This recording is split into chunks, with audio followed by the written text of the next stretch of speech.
And here we go.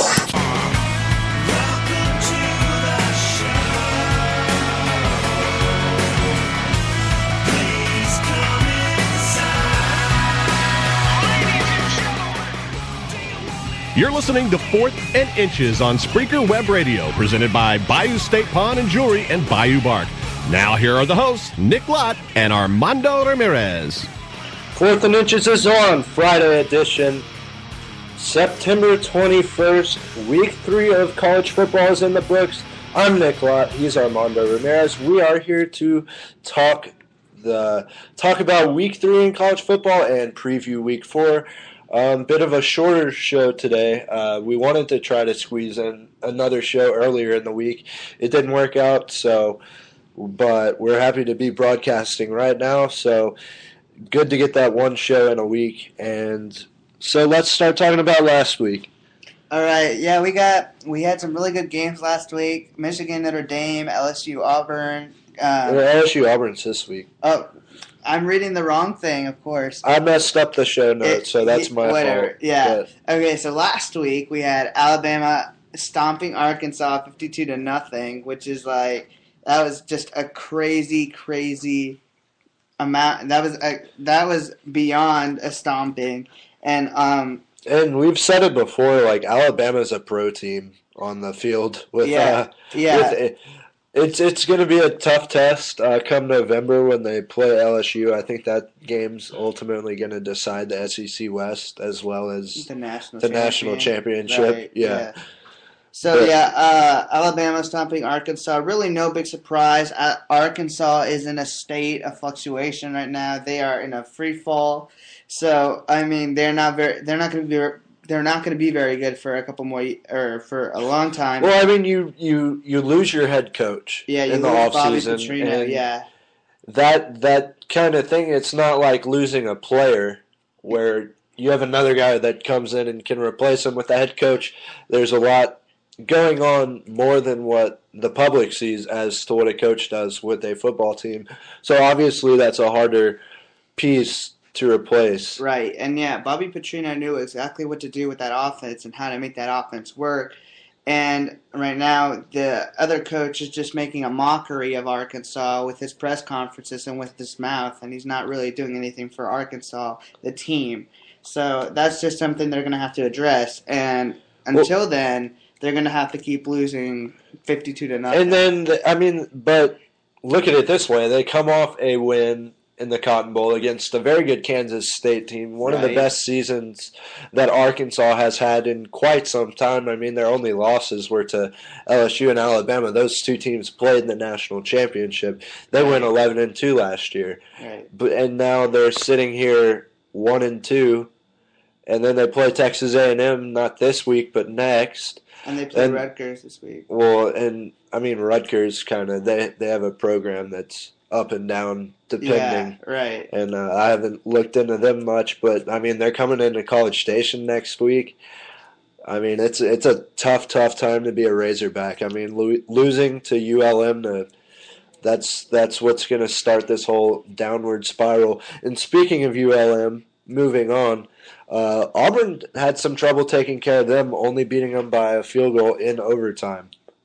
And ULM is a team that they've already proven they can compete with elite or so-called elite programs in college football, in particular the SEC. Granted, Auburn was 0-2 on the season before they played them and playing like absolute garbage. Their quarterback just I can't even put it into words how bad he played the first two games against Clemson and whoever they played the second game. Yeah. He threw like 4 picks.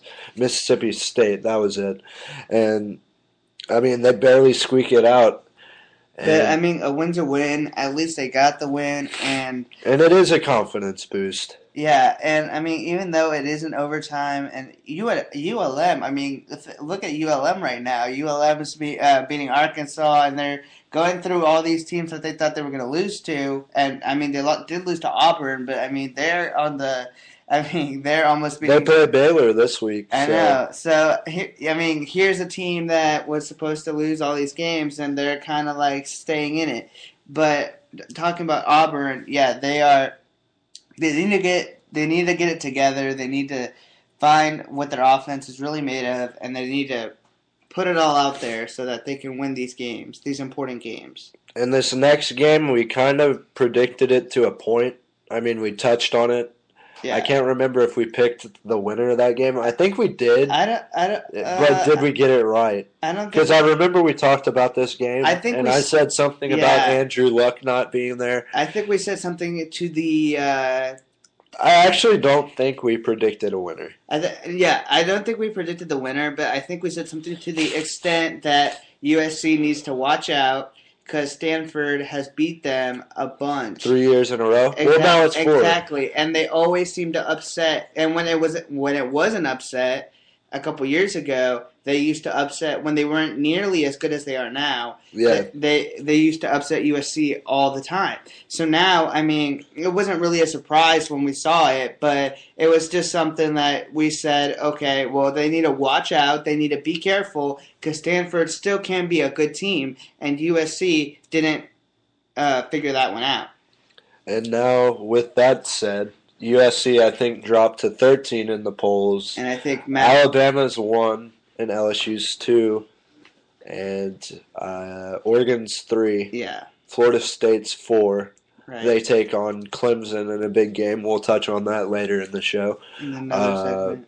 But I think with this loss, I think Matt Barkley just fell out of the Heisman race. I wouldn't go to say that much. I mean, they do play in the Pac-12, so the competition that they play up against is not going to be as good as somebody coming out of the SEC, or the Big 12 even.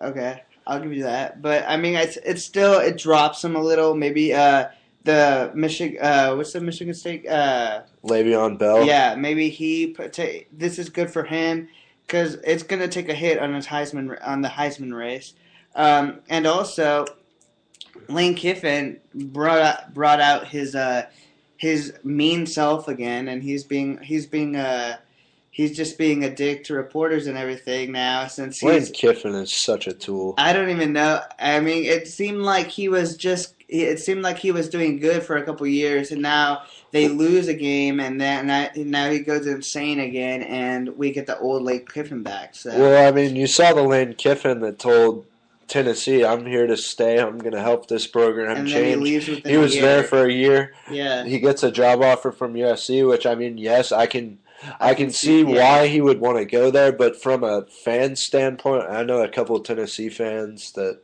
look up. Actually, if you have time, look up Lane Kiffin fired on YouTube, and you'll get this video. This guy that I used to make videos with back and forth on YouTube. You get to see his pretty much raw reaction, basically how my reaction was to the firing of Mike Leach. I mean, he took everything in his house that had anything associated with Lane Kiffin and burned it and then pissed out the fire. It's absolutely hilarious. If you have little kids, don't watch it because he cusses a lot. But, I mean, I can't blame him. We've all been there as fans where a coach tells you, hey, I'm going to help this team through this. I'm going to be here. It's time for change. It's kind of like Obama in office, but anyway, that's a different issue. We're not getting into politics We're not getting into politics. Romney 2012. But, yeah. So, all right, so on a lighter note, we got A&M beating SMU for their first win of the season, 48-3. I don't think this is a surprise at all. I think we also predicted that A&M was going to win this. Johnny Manville had a very good game, passing and rushing for that matter. Mm-hmm. And the Aggies really look like a team that could. I mean, it is against SMU, but what you saw in that game was the Aggies and what they really wanted to do against Florida and what they wanted to do against the bigger teams that they're going to play this year. Going into the Arkansas and the Alabamas and the Auburns of the world. And then one game I, for one, got completely wrong. Notre Dame beats Michigan State 20-3. And I just remember watching that game. Michigan State's offense was just terrible. Notre Dame was the team that made all the plays, and that's ultimately the reason why they won. Yeah, the Michigan State offense was never in sync, and their defense didn't help them. I mean, when your offense is as unproductive as was, I mean, the defense can only help so much. I mean, if you're going 3 and out every drive, the defense gets tired in a heartbeat.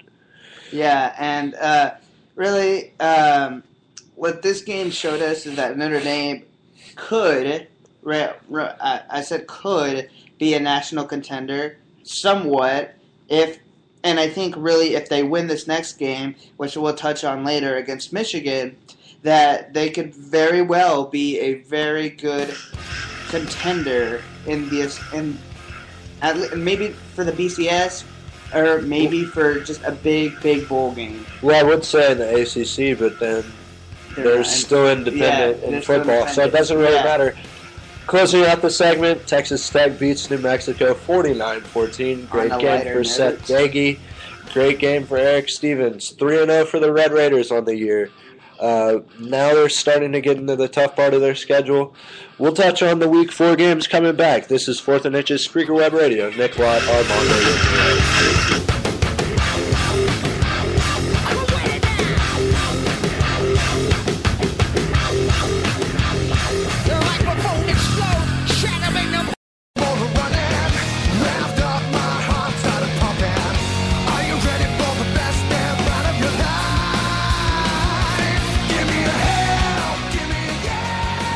You're listening to 4th and Inches on Spreaker Web Radio, presented by Bayou State Pawn and Jewelry, RDM Audio, and Bayou Bark.